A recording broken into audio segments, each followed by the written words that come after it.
কিশোরগঞ্জের ঐতিহ্যবাহী শোলাকিয়া ঈদগাহে অনুষ্ঠিত হয়েছে ঈদ উল ফিতরের ১৯৯তম ঈদ জামাত। লক্ষাধিক মুসল্লির অংশগ্রহণে সকাল ১০টায় শুরু হয় নামাজ। ইমামতি করেন মুফতি আবুল খায়ের মোহাম্মদ সাইফুল্লাহ। এদিকে সকাল ১০টায় দক্ষিণ এশিয়ার সর্ববৃহৎ ঈদগাহ দিনাজপুরের ঐতিহাসিক গৌড়ে শহীদ ময়দানে অনুষ্ঠিত হয়েছে ঈদ উল ফিতরের নামাজ।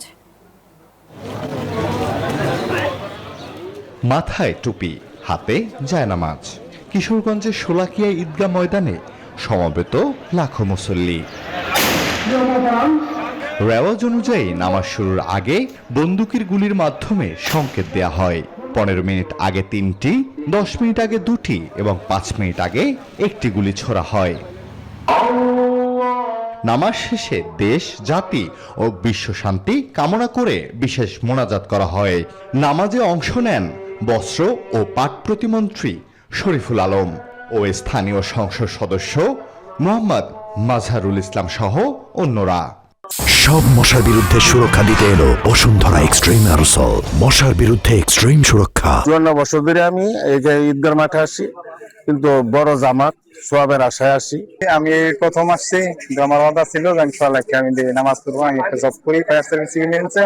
কিশোরগঞ্জবাসী সহ সারা বাংলাদেশের সর্বস্তরের ধর্মপ্রাণ মুসলমান ভাই বোনদের শুভেচ্ছা জানাই ঈদের।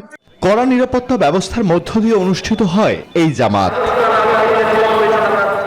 এদিকে খুব সকাল থেকেই মুসল্লিরা সমবেত হতে শুরু করেন দক্ষিণ এশিয়ার সর্ববৃহৎ ঈদগাহ দিনাজপুরের ঐতিহাসিক গৌড়ে শহীদ ময়দানে। সকাল ৯টায় শুরু হয় ঈদ উল ফিতরের নামাজ। ভাইয়ের সাথে আসছি, তো আলহামদুলিল্লাহ অনেক ভালো লাগছে। তবে বাবা সহ যদি একটা ঈদ এখানে করতে পারতাম, একটা জামাত এখানে পড়তে পারতাম, আরো অনেক ভালো লাগতো। নামাজ শেষে দেশ, জাতি ও মুসলিম উম্মার শান্তি কামনা করে লাখো মুসল্লি একসাথে মোনাজাত করেন। পুরো মাঠ কানায় কানায় ভর্তি হয়ে গেছে এবং নামাজ শেষে শান্তিপূর্ণভাবে আমাদের মুসল্লিরা ঈদগাহ ত্যাগ করছেন। গৌড়ে শহীদ ঈদগাহ মাঠে এবার ইমামতি করেছেন মাওলানা Motiur Rahman Qasemi.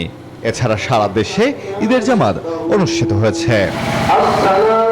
Desk report, news 24।